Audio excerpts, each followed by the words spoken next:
మా 10th friends బయటికి పోదాం అని నన్ను జూ పార్క్ పట్టుకొచ్చిర్రు గైస్. మళ్ళీ మా ఈ జూ పార్క్కి ఒక 10 రోజుల ప్లానింగ్. నాకైతే ఆకలిందని చిప్స్ కొనుక్కున్నా. ఇక వచ్చినాం. ఇక్కడ మళ్ళీ మామిడికాయలు కనిపించినా నేను కూడా కొనుక్కోరు. ఫస్ట్ తిండి మెయిన్ ఇంపార్టెంట్ మా వాళ్ళందరికీ ఎంతైనా.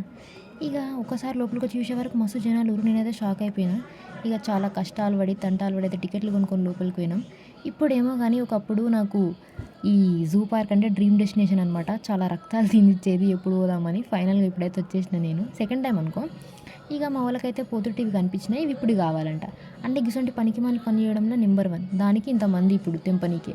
ఇక ఇది దొరికినాక కుక్క మురిసినట్టు మురుస్తుంది. ఒక్కసారి మా ఫ్రెండ్స్ అయితే ఇక్కడ కనిపించారు, అయితే మస్తు ఖుషి అయినా.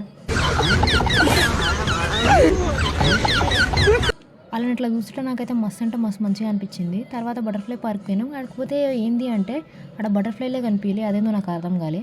ఇగో ఇట్లా కింద పడ్డ చెత్త మీద పడ్డ చెత్త ఇవన్నీ ఆడుకుంటారు వీళ్ళు. తర్వాత లెపర్డ్ చూసిన. కాకపోతే ఏంది అంటే మనకంటే రాయల్ లైఫ్ లీడ్ చేస్తుంది ఈ లెపర్డ్.